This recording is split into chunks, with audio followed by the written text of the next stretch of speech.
Holy cow, it's Christmas already. Welcome to the Disenfranchised Podcast, where that podcast all about those franchises have won, those films that fancy themselves full-fledged franchises before falling flat on their face after the first film.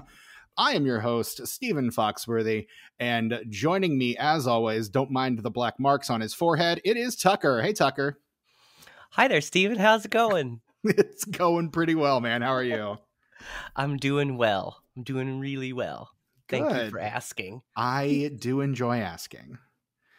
And joining us today, so that we do not have to talk about this alone and tiptoe and trip all over ourselves, from Bodies of Horror, from the Pod and the Pendulum, one of the best in the game, one of the best to ever do it.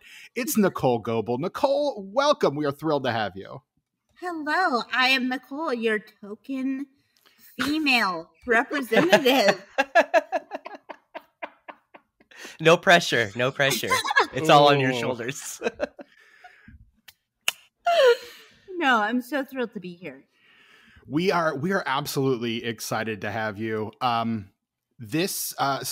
Tucker and I have kind of talked about our kind of histories with the Black Christmas franchise already.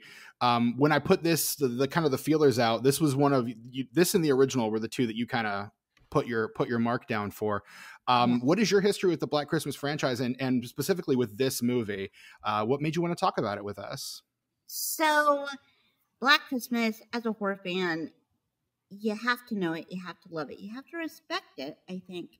And it was also my mom, growing up, was always one of those that I think it's PBS, where I grew up. I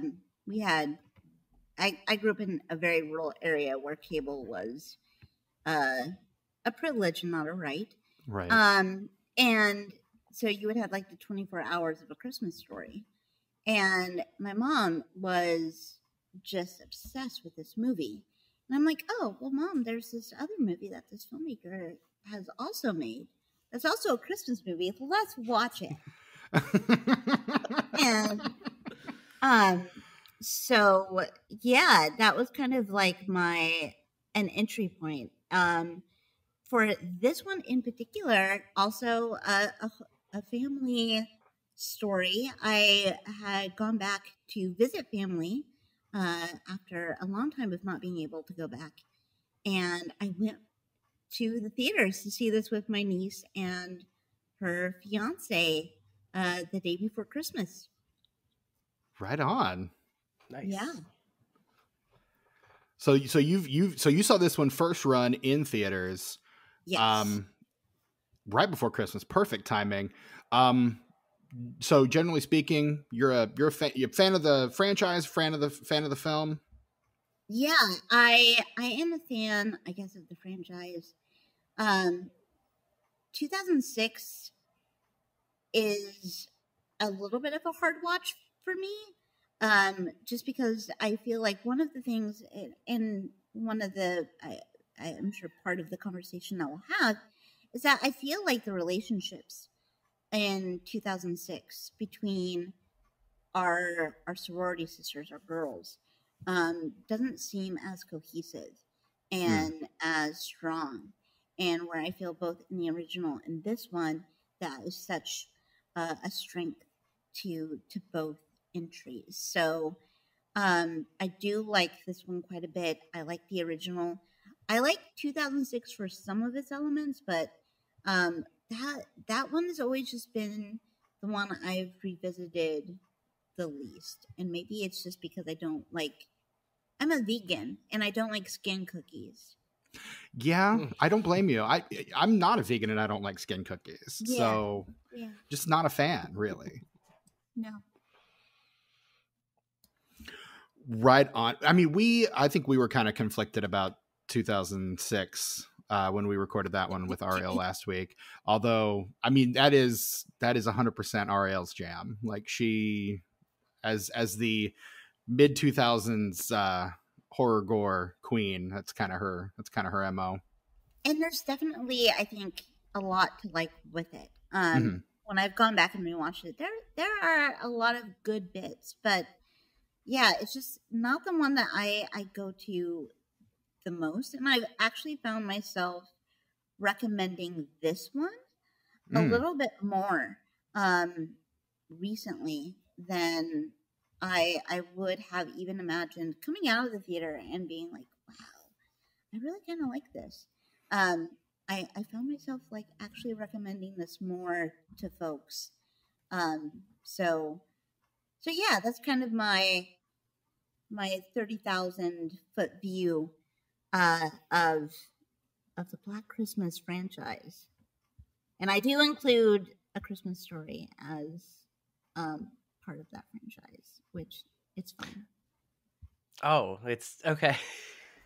Where does it fit in? Like, which one is it? A sequel to the first one? Is that how that works? I think it's a prequel. Oh, okay. Yeah. Oh, I guess it does take place like in the 50s or in the 40s, so I guess it would be a prequel. Ralphie is the brother to one of our characters. Like there's like the dad had an affair and there's a sister. Yeah. I like to create these little stories. Maybe Margot Kidder's dad. Yeah. Oh. That would explain a lot. It really would explain a lot when it comes right down to it. That's hilarious. Right on. No, I watched all of the Black Christmas films in 2020 for the first time, and this one falls right in the middle of the other two for me. I love the original. I think it is incredibly influential. It's kind of hard to overstate the significance of the original, and I'm just not into the gorier elements of the first remake in 2006. But this one, I wanted to like this one a lot more than I did, because it does something that I love when horror does, which is it's incredibly topical and it's incredibly relevant to a specific issue at a specific time. And this is 2019 in the aftermath of the Weinstein thing, I guess the evidence of that coming out, and all of this the Me Too movement and everything that spawned and everything that created. And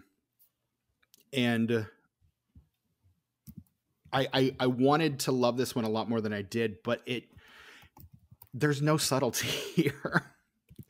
Like it's very on the nose. It's very kind of overt. It lays everything bare out there for you. And basically this is what this is. And we're not going to sugarcoat it.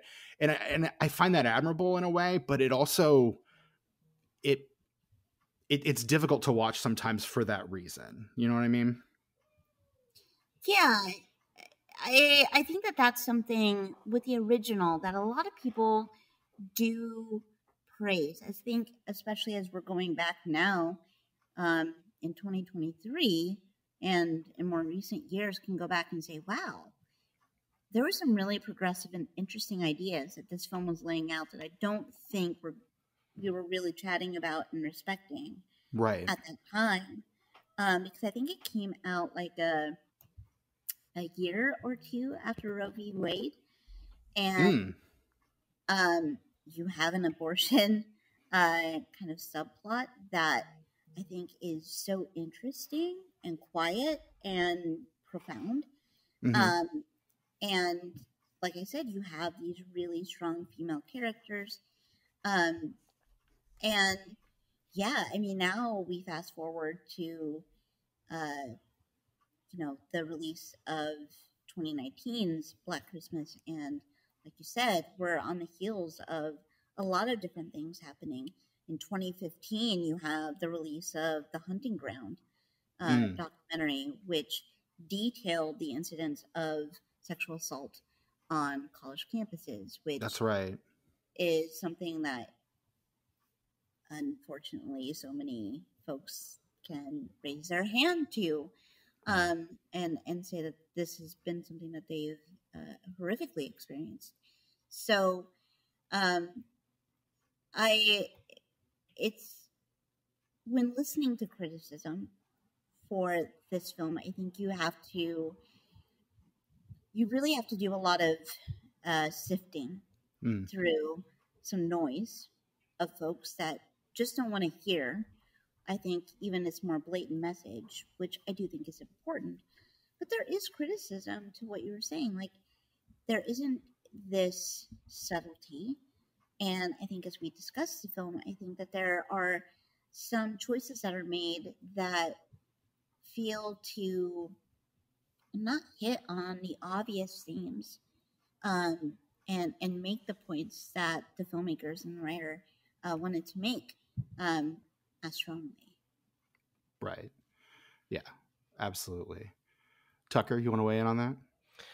I think this movie's biggest sin, as far as its message goes, is that for me, the ending of the film negates the whole thing. Like I'm on board. Like I understand what they're saying, and I totally agree. But then to have the villains of this movie be men that are brainwashed, basically, like supernaturally brainwashed into being bad men, it just feels like that. It just takes the power out of everything else that they said in the entire movie. It makes it seem more performative than anything else. And it's a damn shame, because there's a lot of stuff that is discussed and brought up in this movie that is righteous and like should be said as loud as possible. But then when you say it that loud and then just negate the whole thing at the end, it just kind of rubs me the wrong way, you know? But I think to that, and I agree, and I certainly understand that point as well. And maybe there's 100 different ways the film could have ended to move around, I think, landing that way. Right. But I think making that choice is actually kind of interesting, because I think it makes much more of a statement about institutional, the institutional aspects of what's happening, and how they're, it's not just one person that's doing this, because we're not all, it's a nature versus nurture situation of, are people just inherently bad, or are they put in situations where they have to make choices and they opt for choices that are bad and cause lots of harm? And I think this is saying, like, it's a little bit more complex than that, and that there are institutions that have been propped up on these ideals and are so adamant on protecting them that basically they indoctrinate folks. I think it's much more of how our society works on indoctrination versus let's give them an out. Because I think, for me, one thing that's really interesting, and I think that this would be maybe one of the many ways to subvert, I think, some of the issues that people have with the ending, is especially with a couple of the characters, you have an opportunity to see these characters make different choices. To say, like, I don't want to be a part of this. I need to back away. I want to be, like, not just a good guy. I want to be a good human. I want to, like, protect people who are in need, and are being targeted here. And instead we see them kind of fall kind of quickly to the culture of toxic masculinity. So it's, it's one of those things that you just have to kind of, like, wrestle down with and figure out, like, is this something, like, I can kind of see what they're saying, and I understand, like, there's some interesting thoughts about indoctrination and kind of the institutional aspects of these ideas, versus you're just kind of giving these people an out and saying, well, no one should be responsible for causing these harms because, oops, goo. Yeah. Right. I think I hadn't considered the institutional angle of it. I hadn't either. And that I like that take a lot. And no, what you said makes absolute sense. Like the lengths that people will go to protect their institutions. As someone, I know this is going to come as a big surprise to everybody, but I was raised religious. What? I know. I never mention it. I really should talk about that aspect. How did I not know this about you, Steven? I thought we were friends. I thought we were too. Keep me in the dark. Maybe you should just pay better attention, Tucker. I guess so. But I'm very engaged in. I've been watching a lot of documentaries and YouTube videos about religious organization and religious sects in particular, like IBF and things like that. And the way that these institutions will completely bury these sexual, I mean, and even on a larger scale, the Catholic fucking Church, the way that these things will be buried so as not to cast aspersions on the organization, when all it really does is make the organization look so much worse than that information comes out, is absolutely heinous. And I mean, universities, yes, absolutely as well. But you saying the lengths people will go to, how much more lengths will they go to when it is, they're the thing that they literally base their entire life on? Like it's kind of scary to think about it. Yeah, and I feel like this film underscores that by having a professor at the helm, right? Yeah, it's not just another student; it's a professor. And so we see kind of this lineage, I feel, really being kind of like dropped down. And you're so right.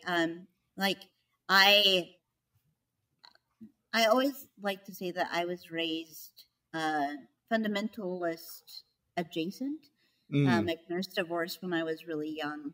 And my dad became kind of like a born again Pentecostal.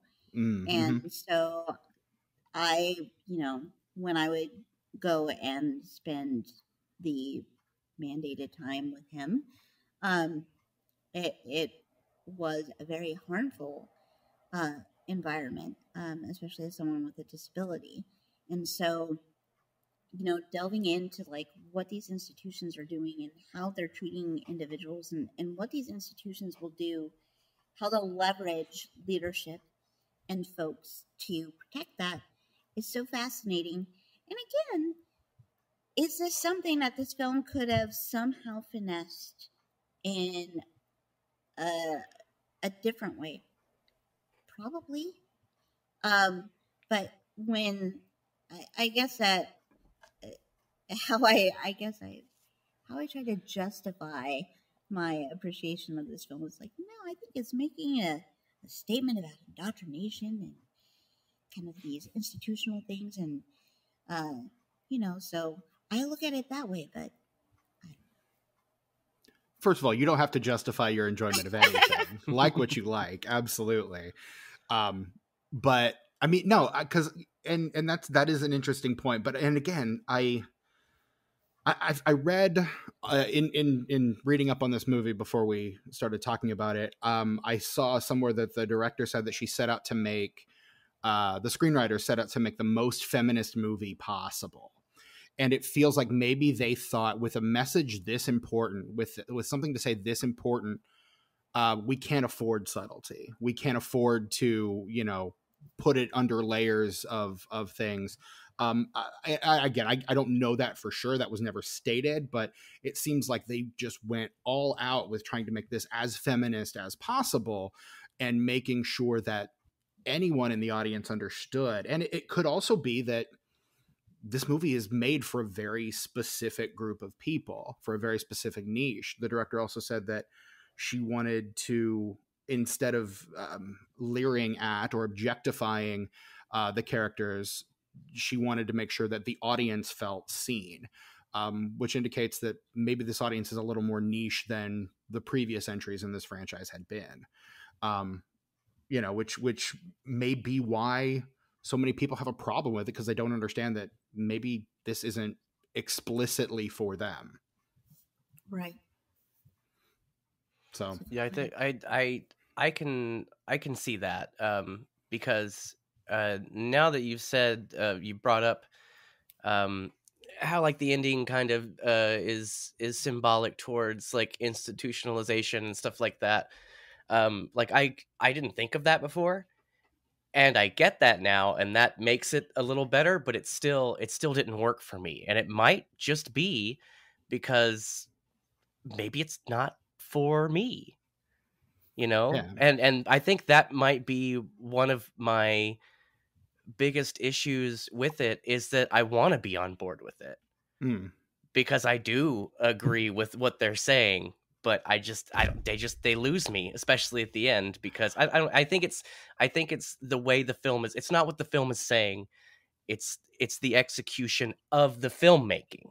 I don't even want to say the way they're saying it, because I don't want to discount anything that's being said in this movie. Right. I just don't think that for me, that the film is made in a way that I enjoy, I guess. Because I wanted to like this movie a lot more than I did. Like, my want to like it is up here, and my actual like for it is like, I'm trying to jump up there and smack it. I'm trying so hard. Because it feels wrong to not like a movie that has such a powerful message that I agree with. It feels wrong. It feels dirty to not like this movie. And so I'm kind of struggling with that right now. No, I think you don't have to justify. I think not necessarily not liking a movie. I think we all have movies that, oh, well, the message worked, or we like this piece, or, whatever, but maybe the film overall just didn't work. Mm-hmm. And yeah, you could be speaking to something that's true, where it was very much intended for a specific audience.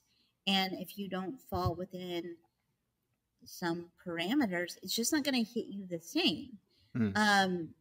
So I think this film is a cake that you can slice, I think, 1,000 different ways, which I find in and of itself a really kind of fascinating thing to think about. Well, and that's kind of the rad thing about art, is you kind of get to take whatever you want out of it. Mm-hmm. Yeah. And I think that's really cool. This movie kept making me think of, did you guys see the movie She Said? Not yet. No. Did you guys see that? I was so excited to see that movie. Like, when it dropped on I think it was on Max or one of the streaming services, I was like, yes, because all of the people involved with it, behind the camera, in front of the camera, I was so ready. And I just didn't think it was a very well made movie. And again, it's a shame, because it had so much to say. Like, Ashley Judd was brave enough to come in there and literally tell her story on camera. And for a movie that just fell flat. And I kind of got the same feeling out of this one too. And it's a shame. It's a damn shame.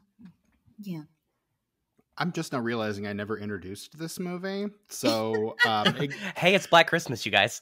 23 minutes into this recording, we're talking about the 2019 remake of Black Christmas, continuing our watch through of all three Black Christmases, directed by Sophia Takal, written by Sophia and April Wolfe, and starring Imogen Poots, Elise Shannon, Lily Donahue, Brittany O'Grady, Caleb Eberhardt, and Carrie Elways. What a cast!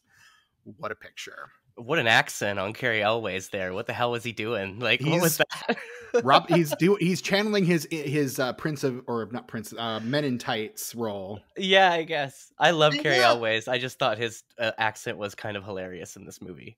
I will say, after going through all of the Saw films, thank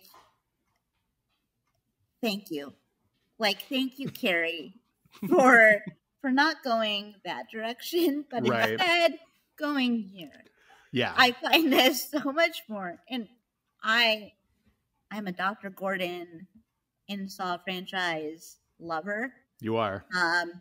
But that accent is a struggle.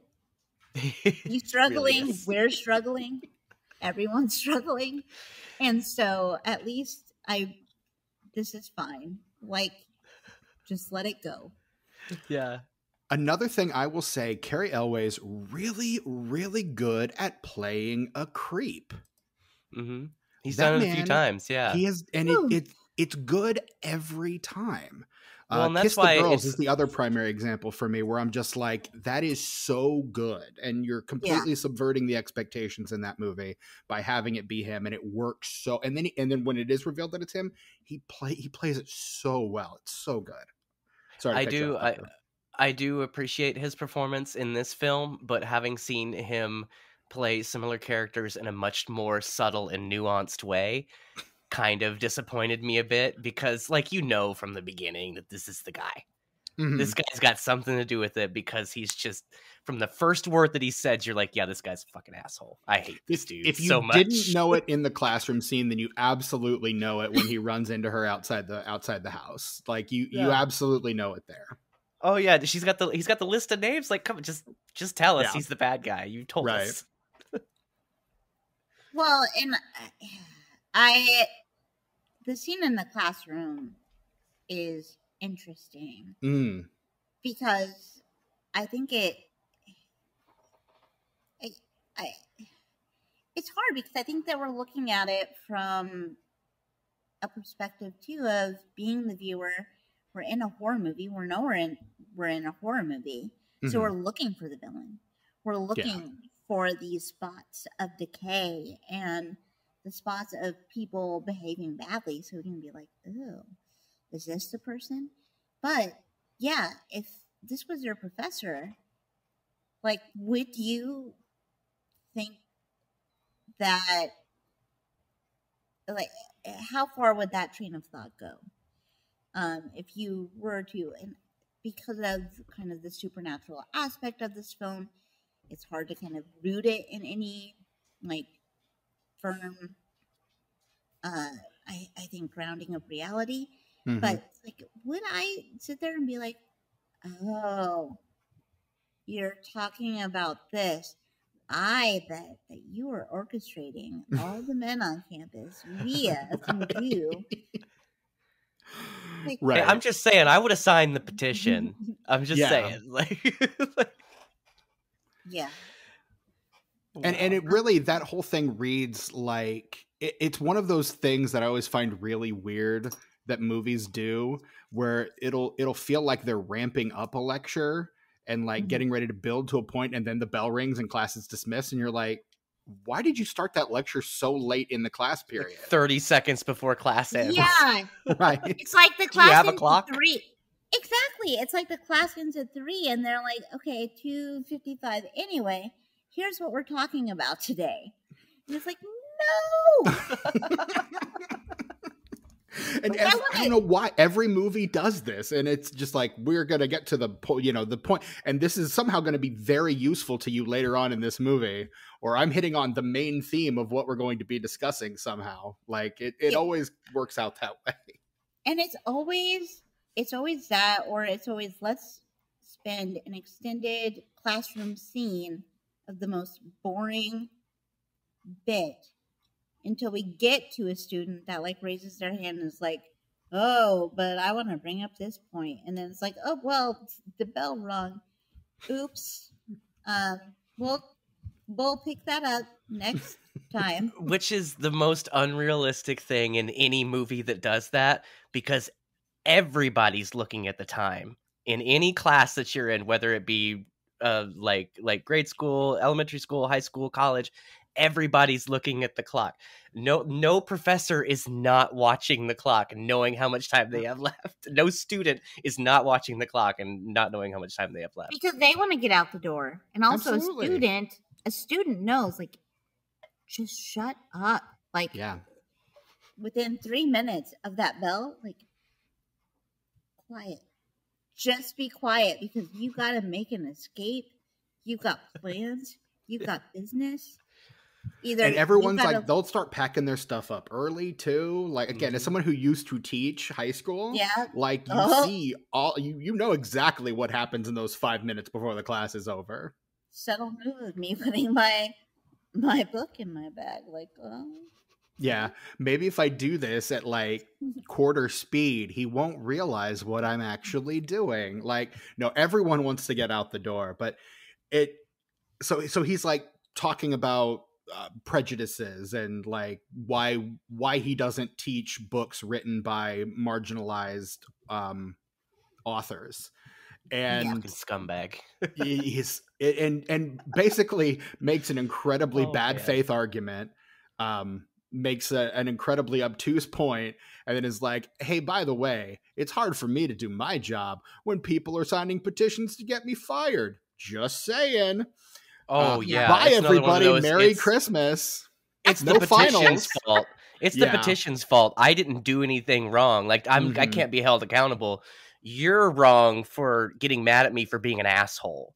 Exactly. I'm not wrong for being an asshole. You're wrong for reacting to me being an asshole. I fucking hate that. That's oh man. That's Cape Fear. That's what bothered me about the original Cape Fear. Is Mhm. the whole time Robert Mitchum's like, "Hey man, I'm not an asshole for raping somebody. You're an asshole for telling on me." Or you're an asshole for, withholding evidence so that I got put into jail. Right. And I hate that. I hate that But so isn't much. that Nightmare on Elm Street? It's like, who's the bad guy? The person who killed, murdered, and canonically sexually assaulted children? Right. Or the parents that were mad and Yeah, right? Mm-hmm. inflicted vigilante justice? This is me making a disclaimer. Do I endorse vigilante justice? Catch me elsewhere and we'll It's discuss. complicated. It's Yeah. complicated. But yeah, I always hate when you have to piece that out because it's like, don't make me side on that. Yeah, it's like you don't hear make these. me plant my flag here because Right. it's a very bad space. It's a weird place to be. Like you hear all these stories in the news of like parents who will go and murder the person who sexually assaulted their young child. And you're like, where do I stand on this?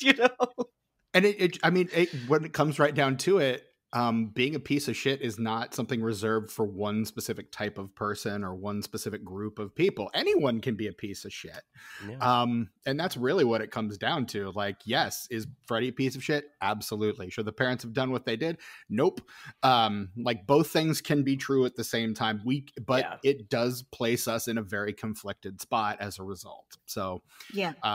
It's a lot of shades of shit going on really when you think about Mm-hmm. it. So we're 32 minutes in. Let's go ahead and talk the plot of this thing before we dig any deeper, because there's a lot more to talk about here, obviously. But this is the part of the show that we call the plot in 60 seconds. This is the part where usually at the behest of either the D6 of Destiny or the Canadian Quarter of Indifference, one of us will be tasked to recount the plot of the film in 60 seconds or less. However, Nichole, our gracious guest, has volunteered to recount the plot of 2019's Black Christmas in 60 seconds or less. I will go ahead and put 60 seconds on the clock. I can give you the 10 and 30-second warnings if you desire. Yeah, give me a 30. And then okay. Just give me the warnings because I'm a verbose mofo. It is all good. And I'm not gonna if we run out of time, I will say and time, but I will let you finish.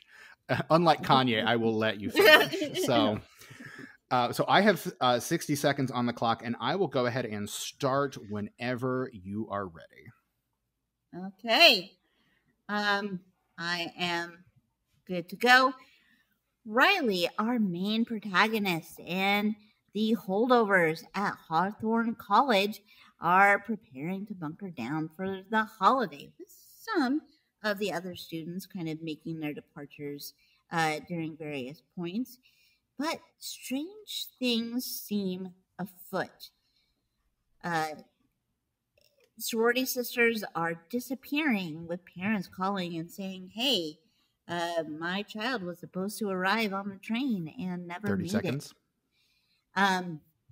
So Riley and her sisters after a attack and after some prolonged business of being harassed via Yip Yap, aka any social media that they needed to 10 seconds. generalize. They find out that it is the members of the DKO, and they are being brainwashed by That is Black time. Hooray!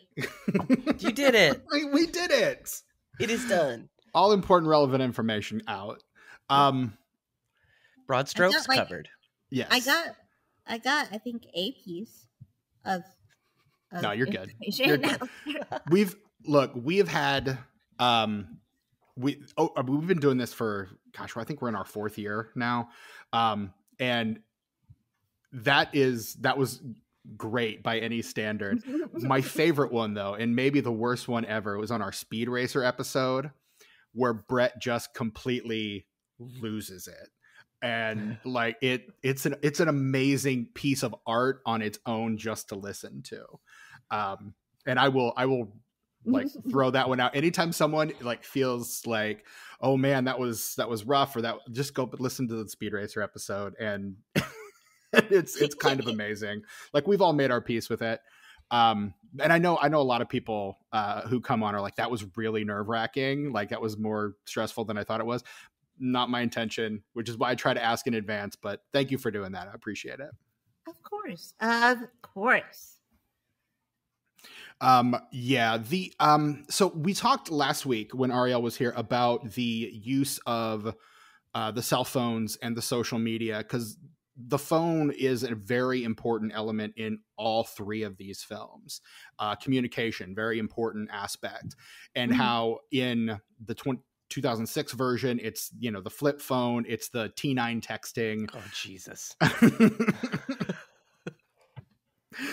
It's all of that, like, and they use it in very interesting ways. Like, the killer will be calling from the phone of the previous person killed. And that uses that to build tension and suspense.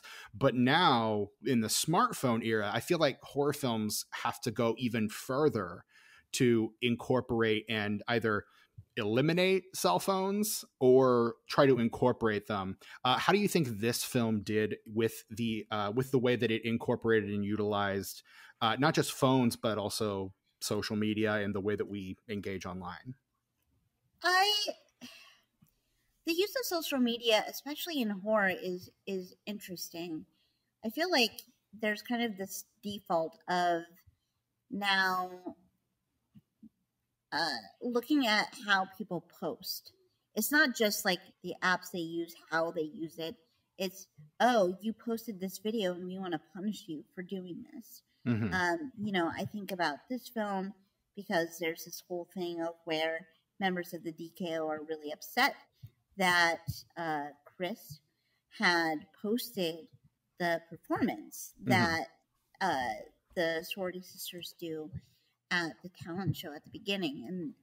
And, I also think of another film I watched, I think at the very beginning of this year, Sick, which has this whole thing of, a video was posted and it kind of leads to the crux of the plot of the film in a lot of ways. So I think that there's a lot of commentary being made, not just with social media, but what are we posting? How are we posting?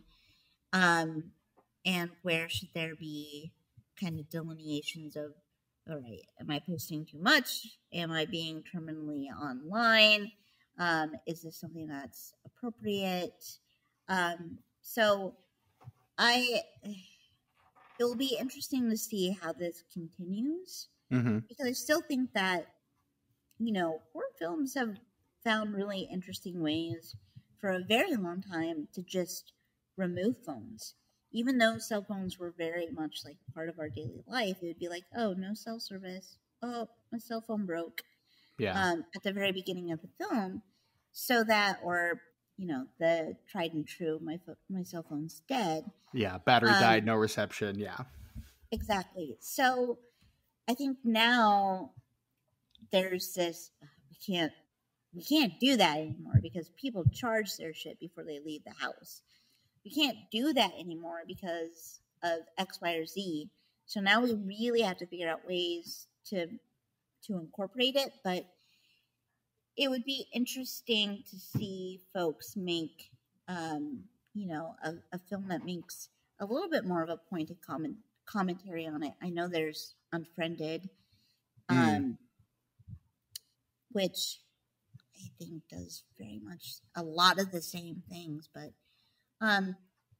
yeah, you're exactly right. The telephone has played such a key piece in this film, and I like the little nod to the original when Helena's mom calls Riley, and you get that very reminiscent of Billy Garble on the line at the beginning. I thought that was a really nice touch there.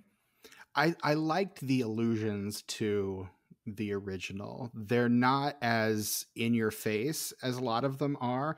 Like every film in this series is so very, very different from the one that preceded it. And I think the first two are the most similar, but this one is very, it's set at a college. There's a main character named Jess, and that's about it. Like it's very Zack Snyder Dawn of the Dead-esque in that way, to where like you could call it something else and say it's an homage to Black Christmas. Right.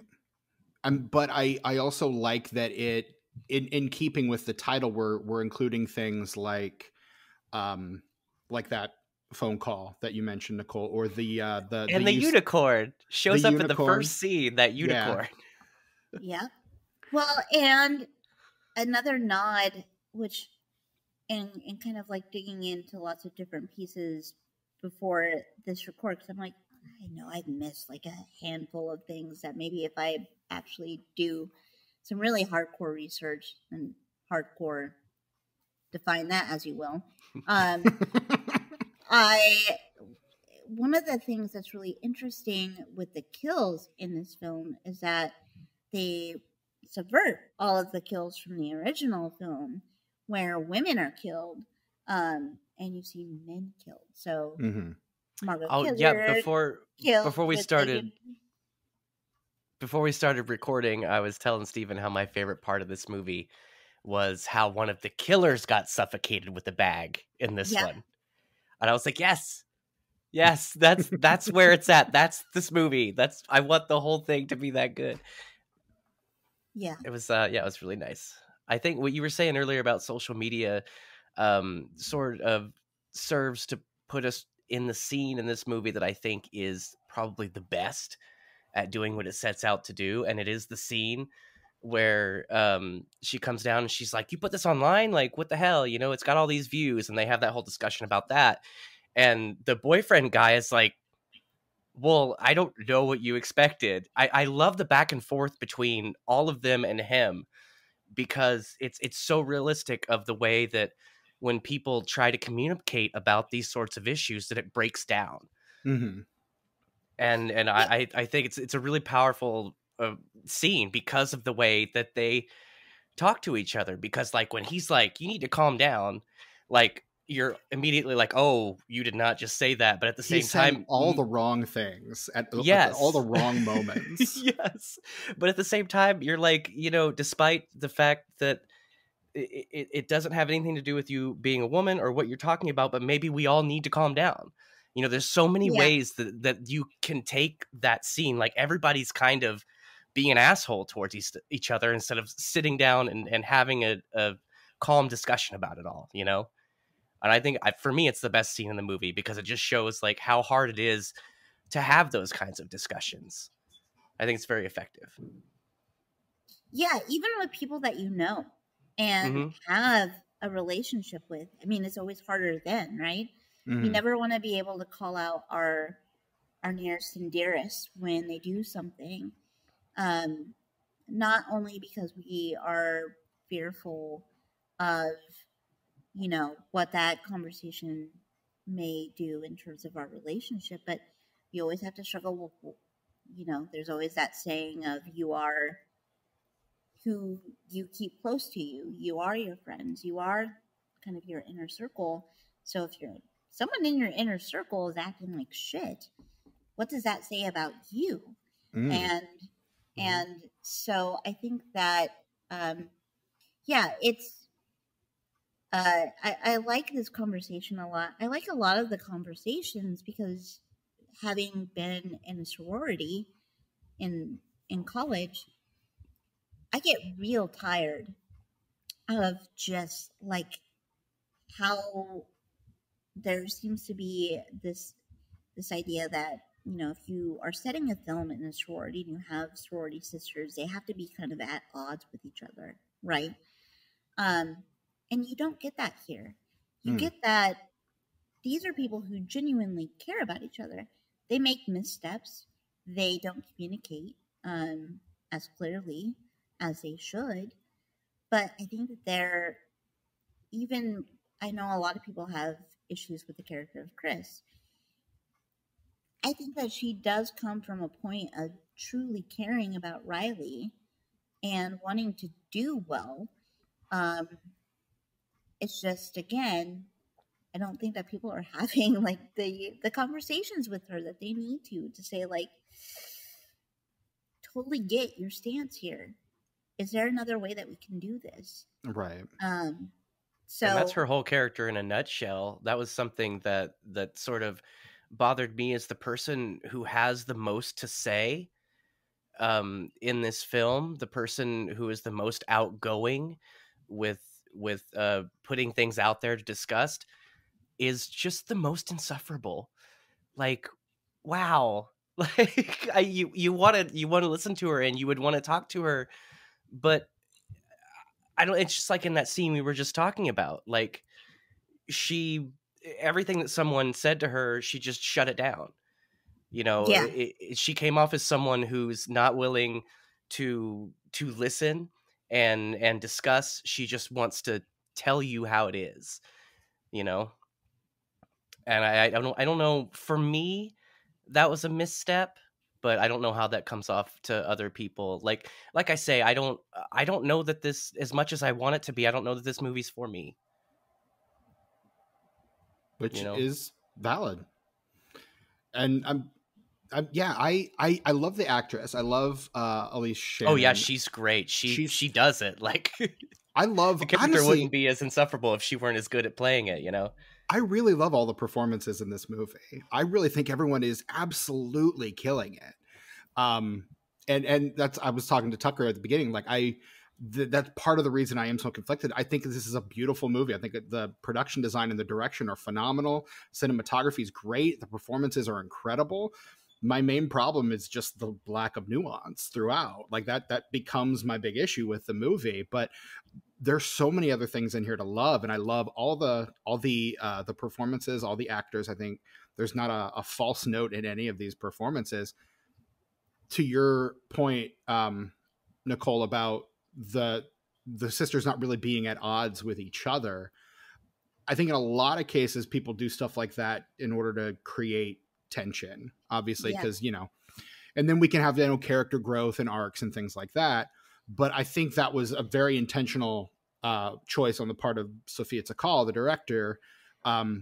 Every interview that I read with her leading up to this is her talking about she wanted to make a movie about the power of women united for a common goal. The whole thing about the ant is very reminiscent of that. Like, you want your friends to be ants because they're strong, they work together. They can bear a lot when they're all working together toward a common goal. And you see that even at the end when Chris comes in with that bow and arrow and that kind of cadre of sorority girls with her. And like, that's a really cool moment. And so, like, even the song at the beginning of the performance is sort of a kind of a backhanded homage to Mean Girls, because they're like, we want to do the opposite of what Mean Girls did. Rather than having these girls constantly at each other's throats, we want to show the power of women united, which I think is cool. Yeah, and I think you also get that towards the end when you realize that it's just not the sisters from I think the the sorority is Mu Kappa Epsilon. That sounds right. And you realize it's not just them Mhm. being targeted, that it's just women. Yeah, it's every sorority on campus. Like the reveal when the security guard busts down the door and it's another sorority, and like those guys are still there getting, being killed. Wow. Yeah. Yeah, and I like that. I think sisters from that house, or maybe it's another house, run up to the car where Chris is driving, and it's just like, get in. Yeah. We're gonna go stop some shit from going. We're gonna down crush right the now. patriarchy. Get in. Yeah. Yeah. And so like, get in, loser. We're going to crush the patriarchy. That's it. Exactly. So I like that there's also that bond across sororities, because that's another kind of stereotype that, especially in media and films, they like to pit sororities against each other. And I say sororities, but I think also in that respect, it's really all Greeks, right? It's like no two frats or no two sororities can really get along. Right. We always have to be in competition with each other. If And 80s comedies taught me anything, they taught me that that's true. Revenge of the Nerds, Animal House, like it's all right there. Well, and that's the whole Greek system, right? Like it is a series of competitions. That's why you have different houses. My understanding of the Greek system comes from the ABC Family show Greek. So I don't know if they got it right or not, but like that seems to kind of be the whole thing. Is like there are several competitions throughout the school year, the semester, whatever. It's not about. You were in a sorority, Nichole. Please enlighten us. That's why I bring it up, because I want the real story. So not only was I in a sorority, I was the leadership in my sorority. Hey. And I was also on our Pan-Hellenic Council, which is kind of like an oversight committee for kind of Greek life. Mm-hmm. And no. Now I say this and to kind of offset any comments. I went to a very small college. We had 4 sororities, 4 fraternities.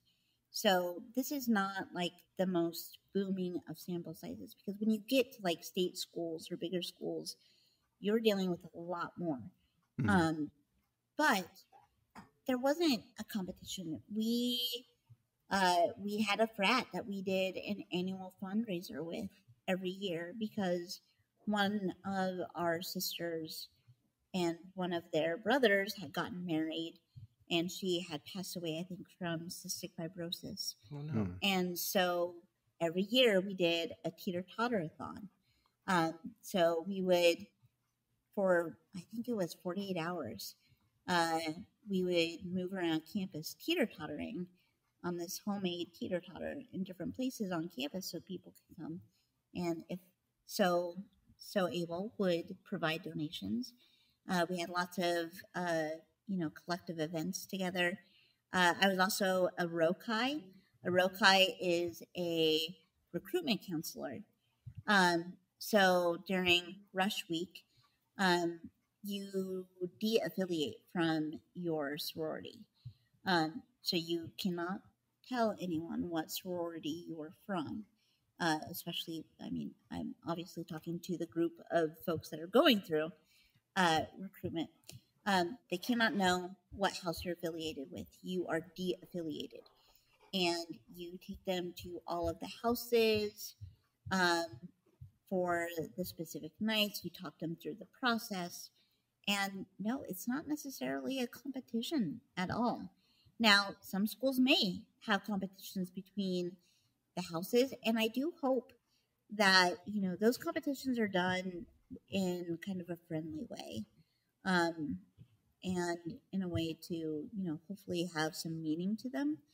But no, like I had great friends that were members of other sororities, and it's not, I didn't have that experience. And again, based on my experience of being on the Pan-Hellenic Council and like going and talking to other people who were part of like the Greek system in other schools, I'd really hope that would be a mainstay.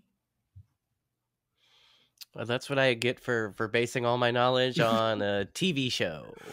Well, and I think that also owes a lot to those 70s and 80s comedies, which, I mean, if all you see is one particular kind of thing and you don't experience it yourself, you're going to assume that's what it's like, which is not the right way to do that stuff. So thank you for shedding some light on that for us. Because again, I went to a school without any Greek whatsoever. Like, I went to a tiny Christian liberal arts school about an hour and a half south of where I am right now. So yeah, there was no Greek society on my campus at all. So I still, yeah, no context. Still watch Greek though, you guys. It's a really good show. Like, I don't know why I like it, but I do. Nothing about it interests me, but it's just so good. I've probably watched it 4 or 5 times in total. It's just really compelling teenage drama. I didn't know that was a thing that could happen, but hey, there it is. Right on. Right on. What other talking? I mean, I feel like did we finish the thought on? Now we're doing that thing where we're trying to figure out how we got on this particular tangent. How did we get here? Because I feel like we were talking about something and we may have kind of like veered off in talking about the sorority aspect of it. Oh no, we're talking about the unification of the women sisterhood, across sisterhood across sororities. Yeah. Did we have more to say on that topic? We want to move on to another one. What else we got? I mean, I'm good. I like it. A+ tens across the board for me on that front. Right on. Word. Right on.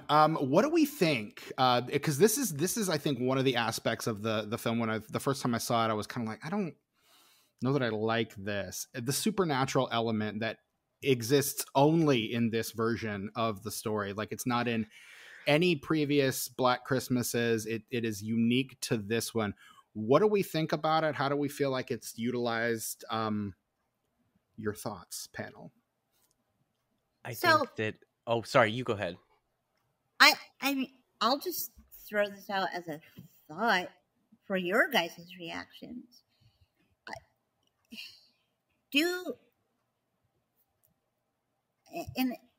I'm trying to figure out how to like put these two pieces together. Okay. I feel like going the supernatural realm makes this almost a film that does have, I think, something that's more realistically based, in that, you know, yes, slashers, serial killers, etc. exist.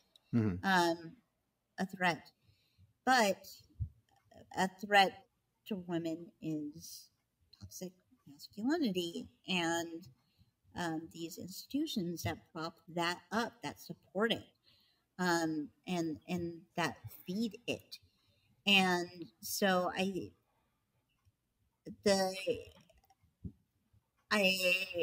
struggle with, like, yeah, the supernatural thing is kind of a weird departure from the other two, but I think it's kind of an interesting move, considering when the film came out, what it's commenting on, because I think by using that, it's actually saying, no, the threat is, I think, a little bit more, I think, enveloping of a society than, you know, a lone stalker, killer, etc.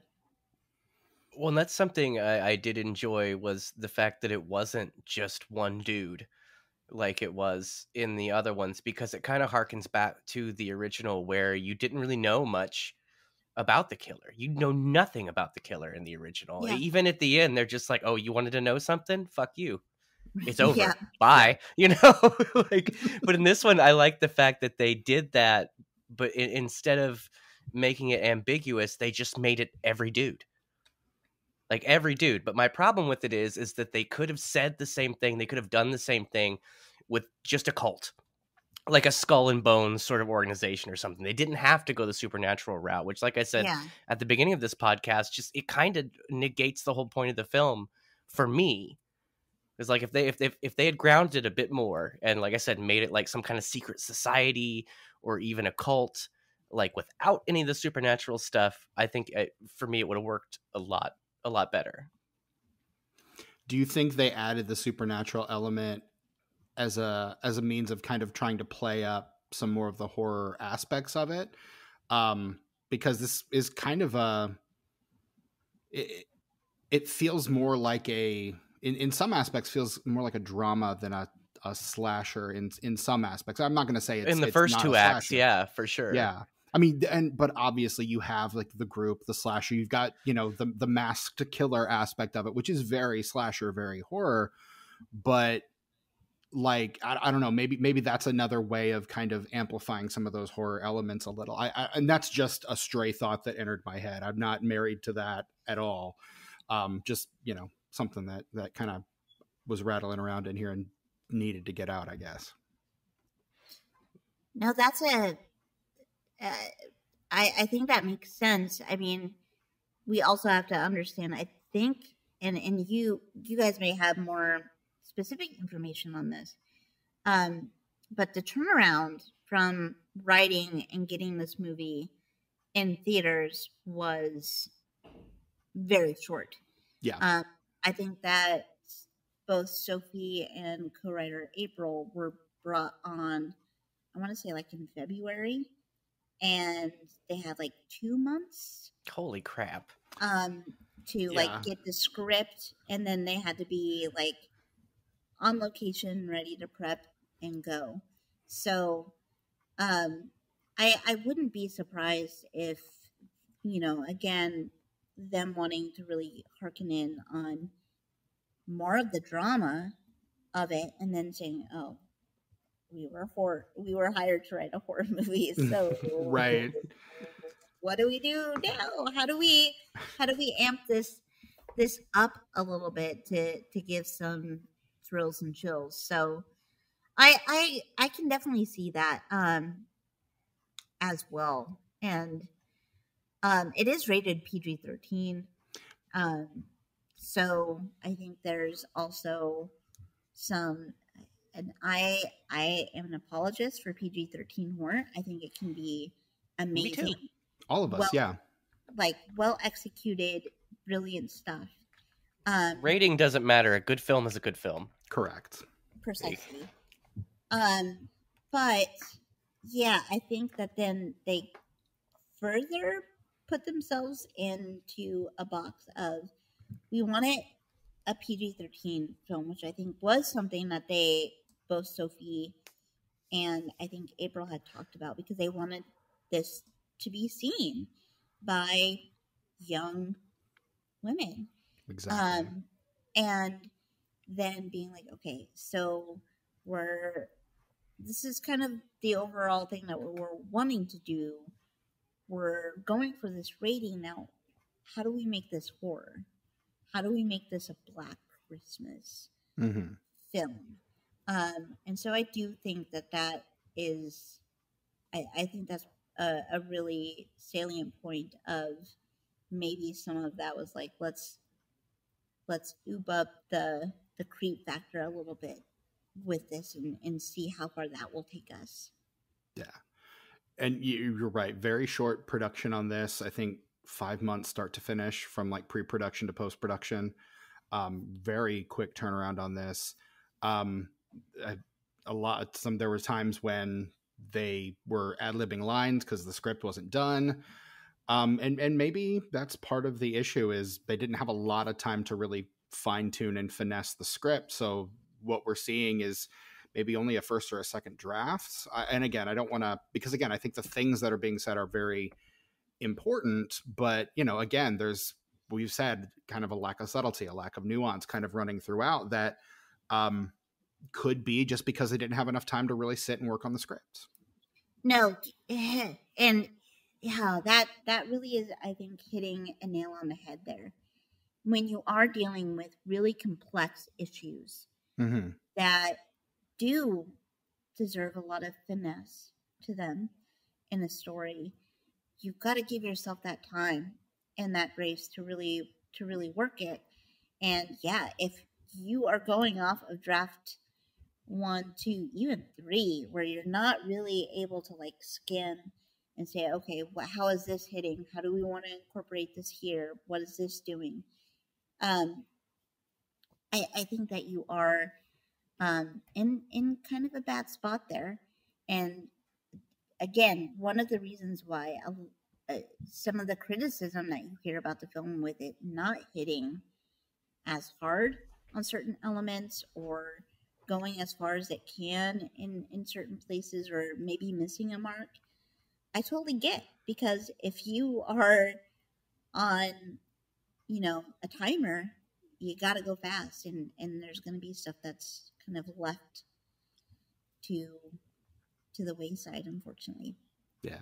Well, this is all news to me, so I'm glad you guys brought this up, because I think it just added a half a star to my rating, knowing how little time they had to do this. Honestly, I'd like to rewatch this movie with that context, because I think I'd be like, yeah, I let that slide because, wow, they really did not have any time to make this movie. Right. I mean, we should mention the Blumhouse of it all. Nichole shaking her head. Yep. So Jason Blum just said something very stupid in a very public forum, and ate all kinds of crow for it. Basically, what did he say? I want to know. Oh, you don't know? Oh, God bless I your don't know. Heart. He was asked about why he didn't have any women directing any of his films that he produced for Blumhouse, and he said, "Oh boy, here we go." I'm not gonna quote it verbatim. I'm gonna give you the gist. Basically, there aren't a lot of women directors, and the ones that are out there don't like horror. Well, that's just false. Which is the dumbest thing a human being has ever said. I'm checking my notes here, and it is accurate. That is, in fact, the dumbest thing anyone has ever said. Top five dumbest things anyone's ever said in public to a mass audience. Just showing his ass. Wow. It's such a desperate asshole way to try to defend yourself against. And so willfully ignorant too. Yes, like so you want to put yourself on the map as like a horror house, and you're sitting there saying that there's not female directors in the genre. Let me show you a letterbox list or 5. Yeah, right. Just show the man some receipts, and he got like properly and righteously lambasted online for it. To the extent that the next day he basically had to he was forced to make a public apology. Like, wow, really sorry. I'm gonna do better. And to his credit, Sofia Takal is the first female director of a Blumhouse film, but she has not been the last.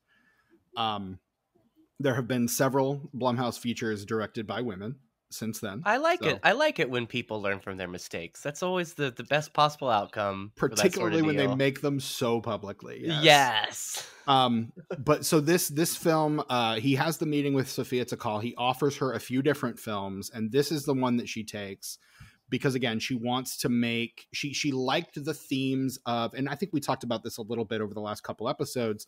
Just the idea that women don't know who is and is not a creep at first glance. You take this idea of these, vulnerable women, and you literally introduce a killer into the house, and how that has influenced the slasher genre as a whole. Like, to take those ideas, those concepts in what is a surprisingly feminist movie for the mid 70s and modernize them and update them. And I think in that she is very successful.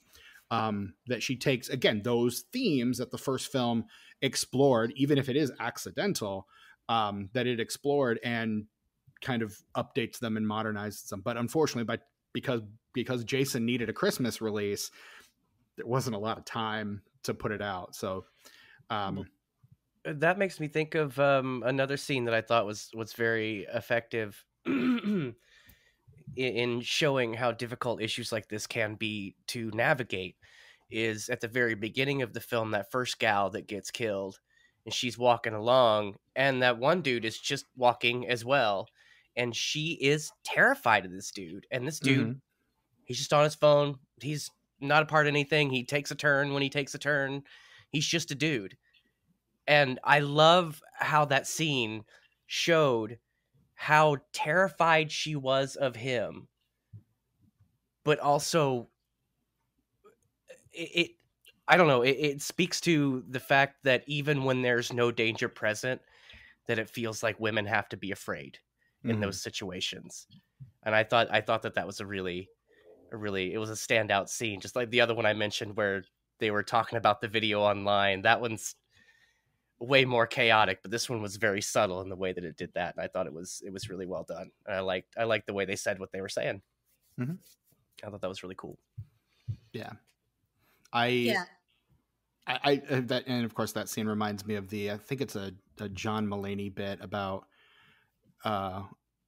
him thinking that a woman wanted to race him to the subway when in fact she was just like, so like she walks a little faster. So it's like, oh, she's trying to beat me, huh? So he walks a little faster and yeah. And I'm just like, man. And then it wasn't until like she got in like that it wasn't until like halfway to the subway. He's like, oh, she's scared of me. I should stop. And did. But I was just like, yeah. Yeah. I mean, again, unfortunately, there are, whether it's this opening scene, I have yet to meet someone that hasn't, a female who hasn't encountered a situation like that where it's late at night and we're walking to a car, we're walking to the train, we're doing something, and there's someone that seems to maybe be a little bit too close behind us, kind of keeping up with us a little bit too quickly. And I think that this film, if you're able to remove some of those, I think, aspects that we talked about that maybe it doesn't land, I think this is really important. And then when you loop in and you find out, well, the threat isn't all men, it's society, and how society has boosted patriarchy and more of these harmful components of misogyny. And we get that even with the character of Helena going hardcore trad wife. And then she gets the 7,000 bones in her neck broken because of it. Right. How many bones does she have in her neck? Like, that's like the most complicated, longest, like, I counted about 30 bones being cracked there. Just the sound. It's a very, for like one quick. It's a very graphic sound was pretty effect, hilarious. Yeah.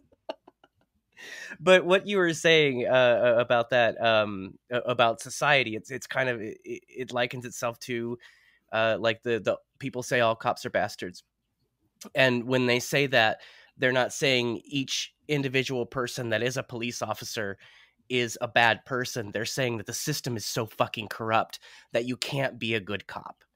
And that's kind of, I feel like that's the scene I was talking about where the guy's walking behind her.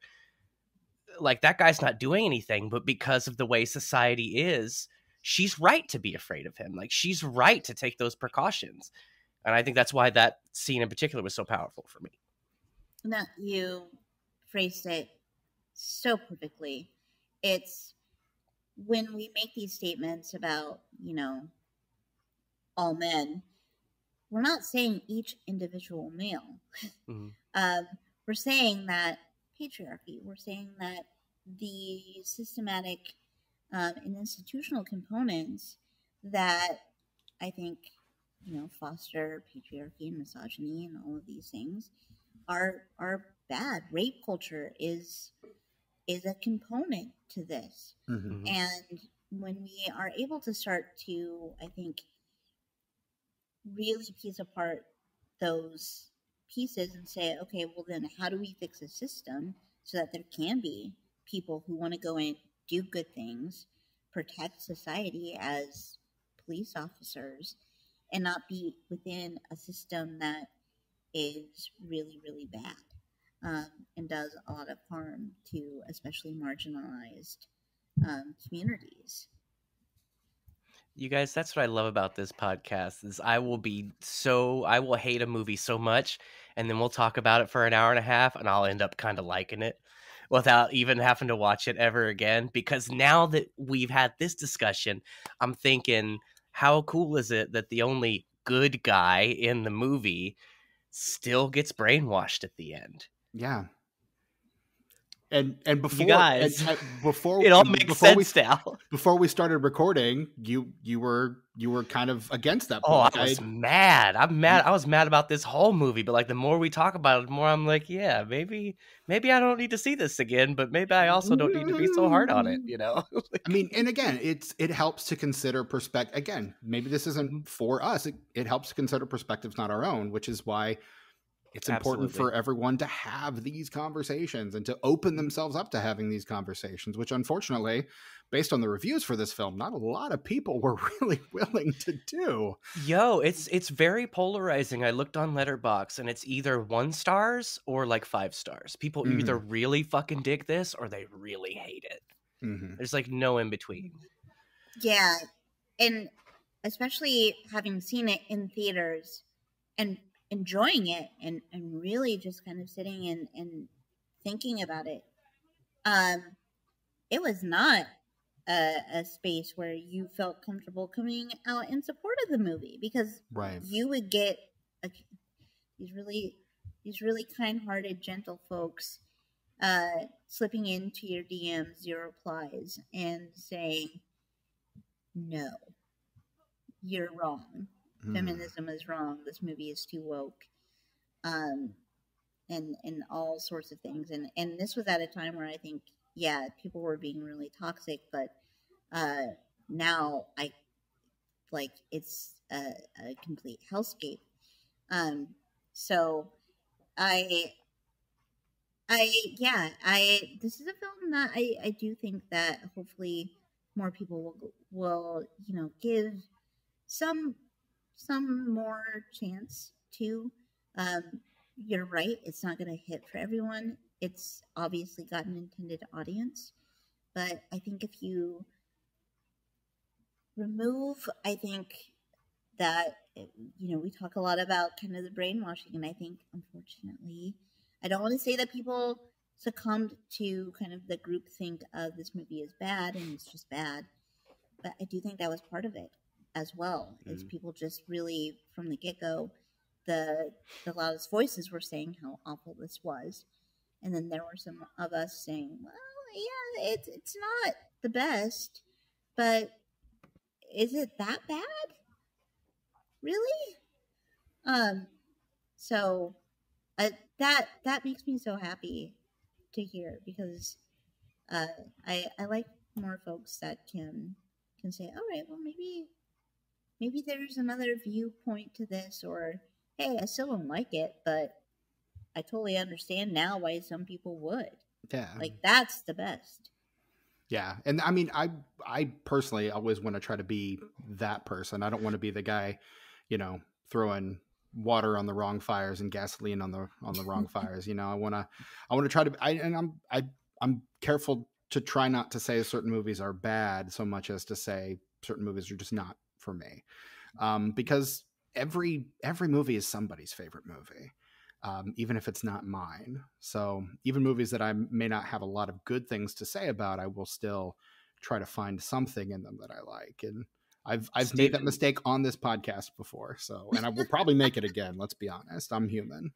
Steven, consider this.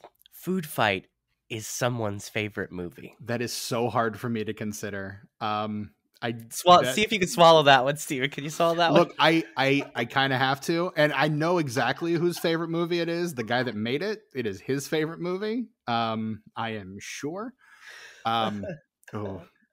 You still haven't seen Food Fight, have you?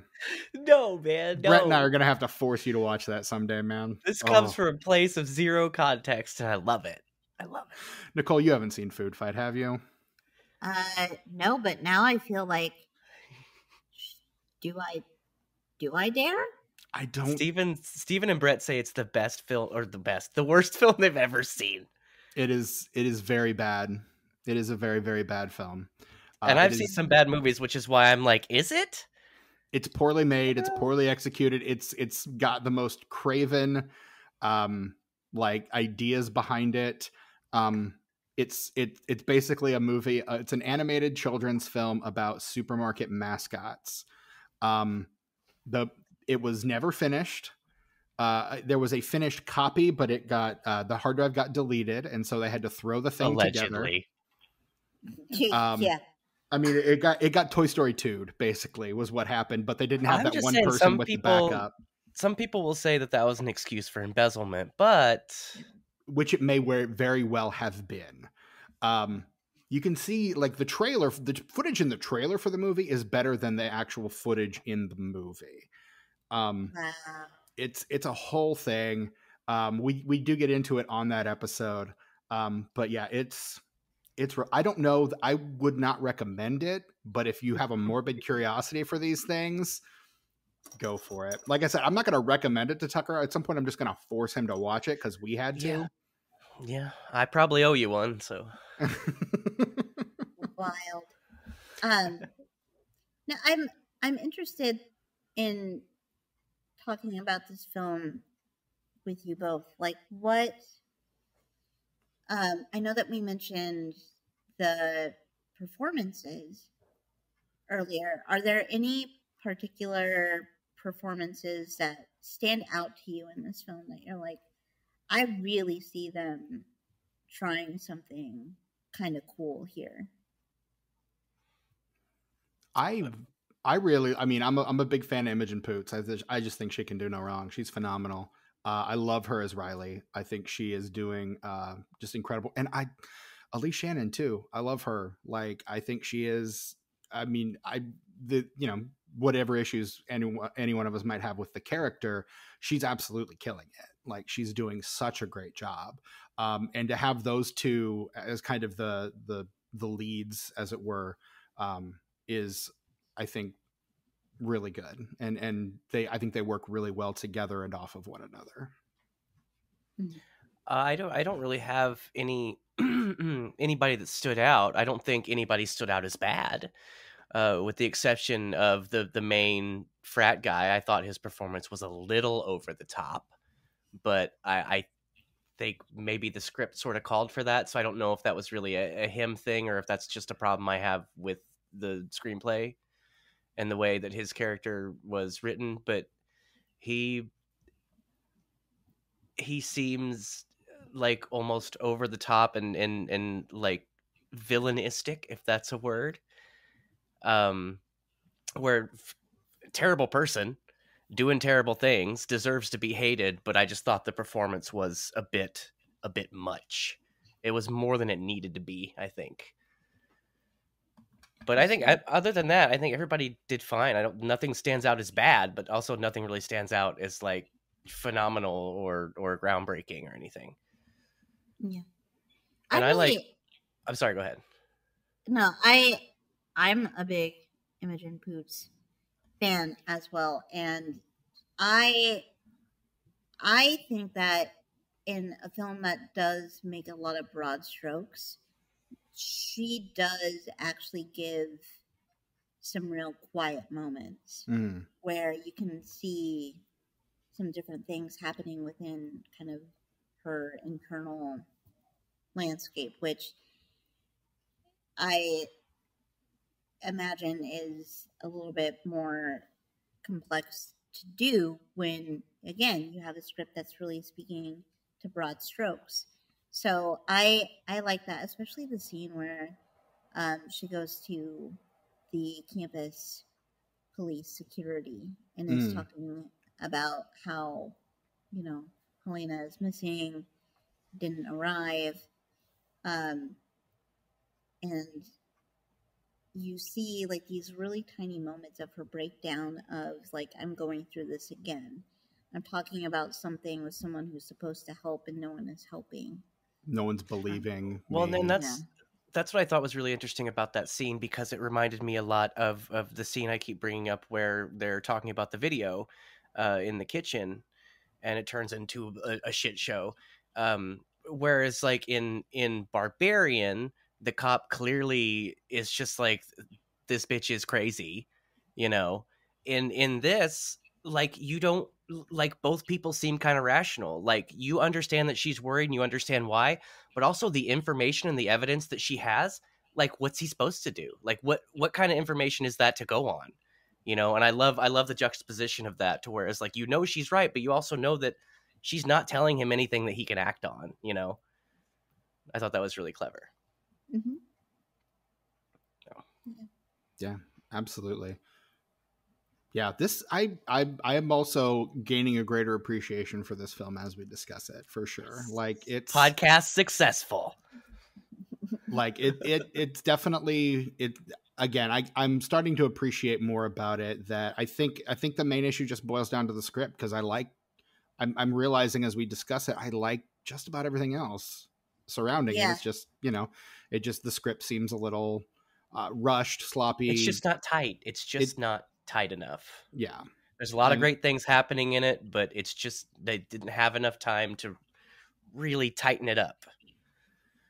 Well, and I feel like there's a lot of little things that are brought up or somehow like tangentially in the fold that never go anywhere. Because you also are dealing with like issues of class and like a number of different things, but they're never really explored. Because this has a very, I think, specific, like, here's where we're going, this is our focus, this is what we're talking about, this is what we're doing, so stay with us and do not veer anywhere off this. Keep hands and arms inside the car for the duration of the ride. Yeah. Exactly. And I feel like that, to me, I think that's kind of a detriment. I know lots of people have issues with Chris, especially in the beginning, where Riley, she is part of the performance at the talent show, but she doesn't want to be. It's clearly triggering for her to do this. Yeah, it is. And she doesn't want to be. Like,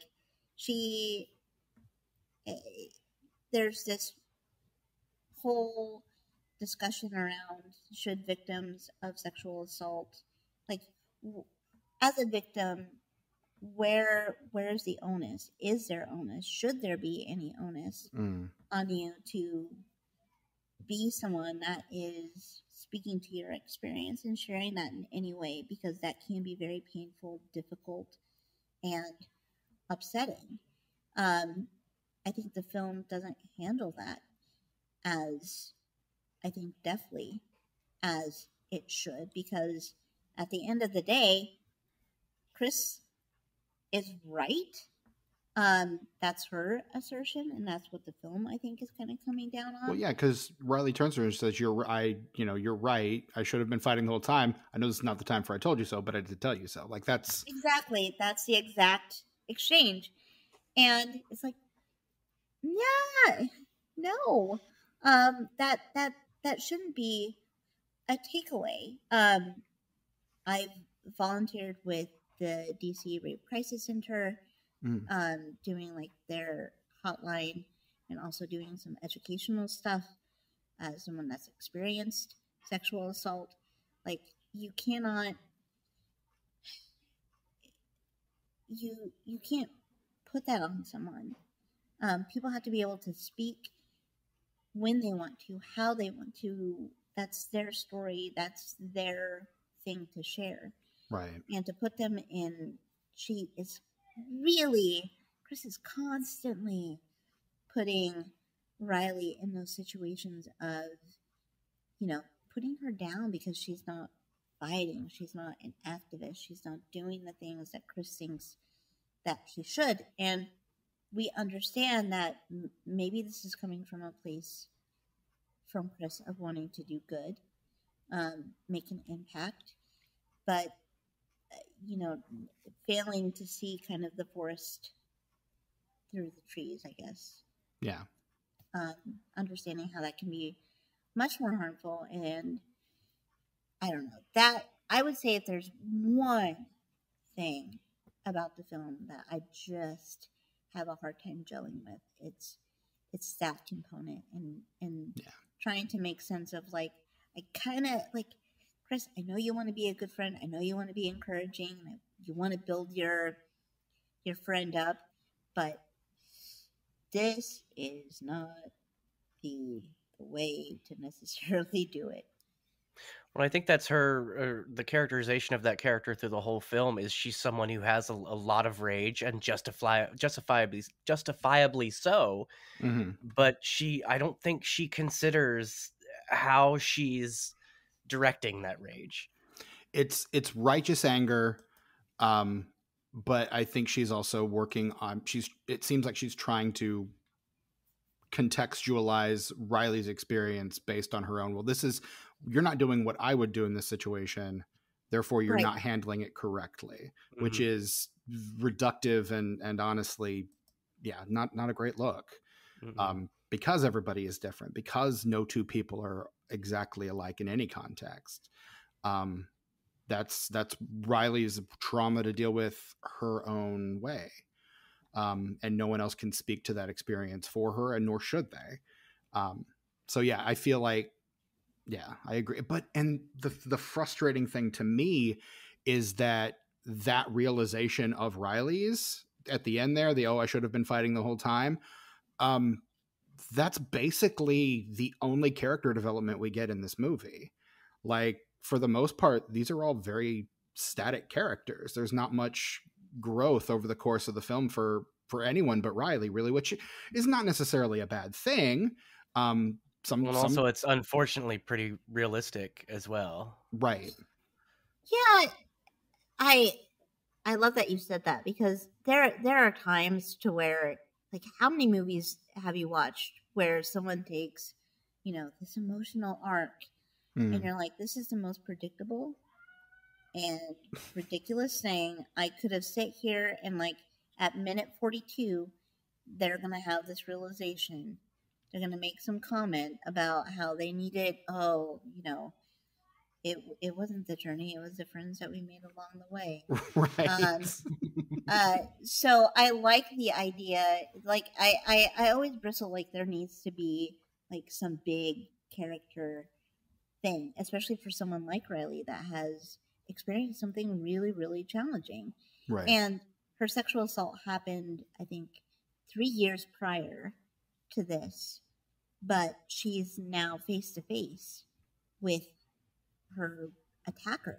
Mm-hmm. And this person never got justice, and has, gone on to lead successful lives, and how painful, I think, in a way that also is, because even when you don't want to speak about something, knowing that the person who caused you so much hurt and pain is out there and potentially doing it to other people, but also is just like, I'm bothered. It's like, I'm that disposable of a person that hurting me meant nothing to them. Right. So there's so much to, I think, Riley's experience and her trauma that, to what you were saying earlier, for Chris, she's just not understanding, like, okay, maybe this is how you would have reacted in a situation, and this is how you would have channeled what you've gone through in your experience. But you can never say that until you're in that position. Correct. Because trust me, how many times do we think, oh, if I was in a horror movie and I was in this situation, I would do. No, you're probably going to be scared out of your mind, and you're not going to make the most logical, sensible choice in that moment. Right. And I think, I don't know, like, I like Chris because I like the passion that she brings. And I do think that there's so much care to her, in that she loves her sisters and she wants to build these really strong relationships, and she wants her sisters to feel supported and empowered, but she's just kind of like cutting them off a bit at the knees as well by saying, well, this is how you need to do it. Mm-hmm. Yeah. And not every way works for every person. Your way is not necessarily the best way just because it works for you. As someone coming from education, that's a lesson that a lot of educators sometimes have to learn the hard way. I did. The way that I teach is not going to be conducive to every student. And so I have to meet them where they are rather than forcing them up to my level. And, that comes in the same way when dealing with these traumatic events. Just because this is what you would do doesn't mean it's the right way to do it. And that's unfortunately very, very realistic in that regard. So, yeah. But I think also it just becomes a really tangled thing, because in a film that's wanting to make, I think, commentary about the more institutional components of these aspects of harm, it's like, well, you do need people who are able to be a strong voice, and really push, because that's how change does happen. It is Chris and her activism that gets the bust moved, right, from the administration office. Now, we could say that that's actually the most villainous move of the film, because that we then realize that it was a fucking water fountain for toxic masculinity goo. Yeah. And I don't know. Yeah. It's a lot. It's a lot. Yeah. For sure. All right. Final thoughts. I know we're kind of up against the clock here. So final thoughts before we move into the box office on this one. I think I said all that I had to say. Right on. For now. Unless somebody until somebody brings up something that makes me think about it in a different way. And then I'm like, oh, wait, I have a whole new perspective on that. Now I have opinions. Because that happens. That happens to me. It does. A lot. Frequently. Which is I like being that way, because I like learning. It's so boring just to stick to your guns, whether they're good guns or bad guns. I think it's better to, listen to people and try to see things from their perspective. And it's okay to change an opinion. It's okay to change your mind. Some people just get so stuck on that. Like, I can't be wrong. I can't change my opinion. I can't be fallible. But, well, yeah, you kind of have to be. Or are you even a human being if you're not? Like, right. That's my final thought on this film. Right on. Bam. Nichole, final thought? I like this, and it's a film that surprisingly continues to work for me. Not perfect, but I think we talked about, both some production things that really did a disservice, to really making this a much more cohesive piece, and maybe working out some of those wrinkles with talking about some of these really, really dark things. But yeah, I like it. I think it's good. Right on. Black Christmas 2019 comes out on December 13th, which was a Friday. So Friday the 13th, 2019. It opens at number 5. Earns $4.2 million in its opening weekend, on its way to a total domestic gross of $10.4 million. Combine that with another 8.1 international. So we've got a total worldwide box office of 18.5. Not a huge multiplier. The advertised production budget was $5 million. With advertising and everything else, probably maybe a little closer to 10. So maybe just made its money back domestically. But not. I don't remember any marketing for this movie. I didn't even know that there was another remake until pretty recently. Well, the thing about the trailer is it pretty much gives the entire plot of the movie away. Oh, sweet. I'm glad I didn't watch it then. Yeah, the entire movie is right there in the trailer. So if you've seen the trailer, you've seen the movie, tragically. And in fact, I watched it after watching the movie today because I was like, I really need to. And yeah, to the point where you see Carrie Elwes in the robes in the cult come room, on. like it's all. I mean, not that it's not obvious from the first scene, but still, come on, give us a little mystery. Right. So I mean, yeah, it just. This film opens, like I said, at number 5. Number 1 also opening this week to a much more impressive $59.3 million is Jumanji: The Next Level. What if we took Jumanji to the next level? And then in second place, we've got Frozen 2, which in its 4 weeks of release has earned over $360 million. Knives Out in third place, one of my favorite films of 2019. Love that movie. That's been out for 3 weeks. Richard Jewell also opening this week at number 4. That gets 4.7 I've never million. even heard of that, man. What is that? That's Clint Eastwood. Yeah. About the individual that was connected to the bombing in Atlanta, correct? The Olympic bombing. Yeah. And how Is they it railroaded good? him. I've heard Is it's it great. good? It's Okay, got my boy Paul Walter Hauser in it, so it can't be bad. The lead performance is outstanding. I have very complicated feelings about Clint Eastwood. Mm-hmm. Yeah. See, that's where I'm coming from because, like, the man is a very talented actor and director, just artist all around. But boy, does he have some shit takes on some stuff, and sometimes it really bleeds into his movies. Yeah. Stuff like Gran Torino and The Mule. It's just like, Clint. Ooh, it's the opposite of this movie. It's saying something shitty, but it's really well made. You know? Yeah, if only we could find a room with empty chairs, right? To talk oh, to you'd have him busy for months, man. He wouldn't be able to get out of that room. I mean, really, that's why he never got into podcasting. It was completely unlistenable. You're just sitting there talking to an empty chair for an hour at a time. Like, who does that? Come on, Clint.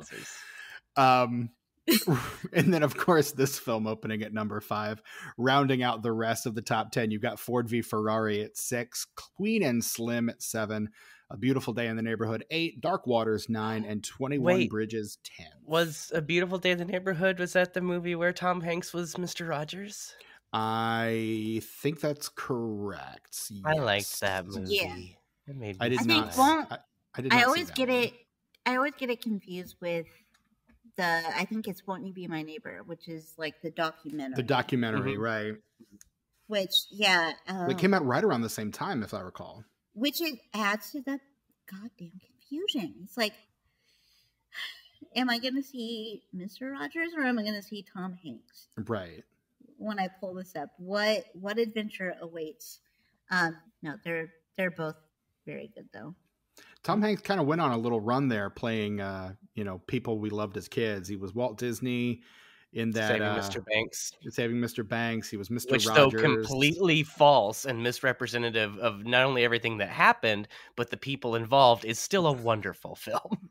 I really like that movie. Like, it's really good and wholesome and sweet. You also really love Mary Poppins, though. So. I do. That's true. You have Mary Poppins tattooed on your body. So that's true. That is true. The tomatometer score on this one is a 40%. The critics' consensus better than the 2006 remake, yet not as sharp as the original. This Black Christmas stabs at timely feminist themes, but mostly hits on familiar pulp. Sometimes I'm with the critics. This time I'm a little with that one. Black Christmas, the Metascore is a 49 based on mixed or average reviews from 25 critics, and the Letterboxd score is a 1.9. Oh, stop. Right? That's the current Letterboxd average as I'm looking at it. So, Nichole, out of 5 stars, how would you rate 2019's Black Christmas? I'm going to be generous And I'm going to hover somewhere between a 3.5 and a 4. I really like the swings that this film makes. And I think that to me makes up for some of the misses. Because given the turnaround time that they had to make this, there is really clear vision with it. There's no, I think, misreading what some of the messaging is and was intended to be. So I'm going to go with a 3.5 to a 4. Right on. Tucker, what about yourself? Now, it's important to note that at the beginning of this podcast, my rating was a 2. But there's always something to be said for a film that you can have a really good conversation about, good or bad, and not just because of the different perspectives of this conversation, but because of the context of, like you said, it was a movie that had a lot to do in a very little bit of time. This is going to be a 2.75 for me. Okay, fair enough. I initially had this one at a 2.5, and based on this conversation, I'm bumping that to a 3. So that does give us, let's say our average on this one is about a 3. Got an average of about a 3.2 is our average on this one. So yeah, seems fair. So that's how the Disenfranchised Letterboxd is gonna rate it there. Nichole Goble, it has been a long time coming having you on, and we will absolutely have to have you back. This has been an incredible delight. Thank you so much for doing this. Tell us where we can find you. Tell us about Bodies of Horror, which if you're not listening, you should be listening to Bodies of Horror. Tell us what you got going on. Plug. Oh, always the best time of any podcast. Right. Yes. So Bodies of Horror is a podcast where we look at films through a lens of disability. So, always, any kind of horror film is up for discussion. And, when we talk about disability, it's really such a broad, I think, thing as well. So we've hit on lots of different components of disability, mental health, because that's part and parcel with that as well. Absolutely. So yeah, bi-weekly over on the Anatomy of a Scream network. So give it a listen if you are so inclined. I'm so thrilled to be here. You're right. This has been such a long time coming, and know that you guys are. The door is wide open for you guys anytime that there's something that you're like, oh, this film talks about disability, or maybe there's a connection here, and you guys want to come over to Bodies of Horror.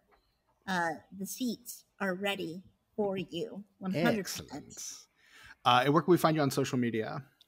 So you can find me on Twitter, X, Twixt, Yip Yap. Gotta get that Yip Yap. At Bodies Horror. I'm on Instagram, which I've been having a lot of fun with, actually. And you can find me over there. And I have to make sure it's Bodies of Horror Podcast on Instagram, and then Bodies of Horror on Blue Sky or Blueski. So yeah, I'm there out and about. So feel free to follow to find random thoughts. Absolutely. Love it. It's nice to know that you're another person who knows how to pronounce Blueski. Yes. Thank you. Because Steven's over here every week, he's like, Blue Sky, and I'm like, dude, it's all one word. It's Blueski. I calls it Come like on. it is. I calls it like I sees it. Are you familiar with the English language, Steven? It's Blueski. It's gotta be. You can find the Disenfranchised Podcast on Blue Sky, Instagram, Facebook, and Letterboxd at Disenfranch pod. Shoot us an email, disenfranchpod@gmail.com. Hit up our Patreon, patreon.com/disenfranchpod, where for just $5 a month, you get access to literal days of content, like secondary shows, including our weekly What Are We Watching show, which the episode that just dropped as of this recording features our good friend Ariel Powers Schaub, and we're all talking about what we watched. Is a good time. A good time was had by all. And so hit us up over there, patreon.com/disenfranchpod. Also, if you're on the internet, swing on over to Spotify, Apple Podcasts, give us a 5-star rating and review. That goes a long way to helping. In fact, if you have a podcast and you like us and you haven't given us one of those, do it. Because you know how important those are to helping people find their audience. I actually went on a tear not too long ago and just tried to find as many of my friends as podcasts and give them the ratings and reviews. If I realized I hadn't, I was like, oh, fix this. And I don't think Mike knew that mine was mine, and absolutely like popped mine up across all the social medias. I was like, oh, that was me. I was like, I don't think he knew that was mine, but yeah, there's me. But yeah, please do that. That'll help us find a lot more listeners. I am your host, Stephen Foxworthy. You can find me on Instagram, Letterboxd, and Blue Sky at Chewy Walrus. Chewy Walrus. Tucker, where can we find you? You can find me on the Instagrams and on YouTube at Ice909. That's ICENINE, the number 0 and the number 9. You can also find me on Instagram. I have a page called Tuck Mugs. That's Tuck_mugs. It's a page about mugs and where they came from and what's in them and pictures of them. And our long silence was finally broken last week. About time. My tulips are up, you guys. I've been teasing the tulips. But my hand-painted tulip mug is up this week. And hopefully that will sustain people. Because... Are these mugs that you make? No. If I were that talented, how awesome would that be? But no, these are... I'm someone who is by nature a collector, but someone who is against the mentality of collecting. So I've decided to focus all that energy towards something that is useful. Coffee mugs. I use them all the time. So I can collect those and use them. They're practical. So now I have an outlet to show those off on Instagram called Tuck Mugs. Again, at Tuck_mugs. And we post a picture of the mug. I write a little blurb about where I got the mug, the origin of the mug, what it means to me. Sometimes there's a big story, a big fun story with it. And sometimes it's just, I got this at a thrift store and it's really cool. Yeah. And then I put what is in the mug, which is usually coffee, but it's going to be soup soon. It's winter and I feel soup in a mug coming on. Maybe even I like breakfast cereal in a mug too. So who knows? Also, something we pad out the weeks with in between posts we have guest mugs where anybody that is a fan of the podcast or is podcast adjacent or any Joe off the street that likes the page can email us at disenfranchpod@gmail.com. Follow the format, send us a picture and give us where the mug is from, what it means to you and what's in it. And we'll post it up there. We'll tag you in it. Like, guest mugs are kind of the backbone of Tuck Mugs because your boy only has so many mugs. And I'm not saying that I'm towards the end of my mug collection. I'm not. I'm far away. I'm just saying I can't be posting 2 or 3 times a week and expect for this to last. I only have so much cupboard space. You guys. So please, guest mugs. We need them. Anybody that can hear my voice right now, you are qualified to send in a guest mug. Amazing. At Tuck Mugs. I may do this because please do. I have some very, very special mugs. Ooh, and those are the best kind. And to know that there's a place for them. And there's a place on the internet for that, yeah. Yeah. And a place that I feel was designed for mugs. Instagram. That's all that should be on there. It's just dude, pictures yeah. of cats and mugs. Well, Cats and mugs and food. that was my idea behind this Instagram account, is that I was sick of just scrolling through like dumb shit from my friends that I'm sure it's important to them, but I really don't care, and just ads and TikTok videos, and it's just stupid and boring, and who cares? And some of it's very enraging. They call it doom scrolling for a reason. But then maybe I could have my own little corner of the internet where we just look at mugs and talk about how cool they are. That's fun, right? Everybody likes that, right? I don't see how you couldn't. Right? That is our episode on 2019's Black Christmas, and that concludes our Blackest Christmas mini-series that we've been running for the last few weeks. And this episode is going to be dropping just a scant 4 days before the Christmas holiday. We do, from all of us here at the Disenfranchised Podcast, wish you a very happy holiday. Whatever you celebrate, however you celebrate, we hope you will have had a great one. So from all of us to all of you, I am your host, Stephen Foxworthy, from my co-host, Tucker, the absent Brett Wright, and our very special guest, Nichole Goble, wishing you and yours a very happy holiday season and the blackest Christmas possible.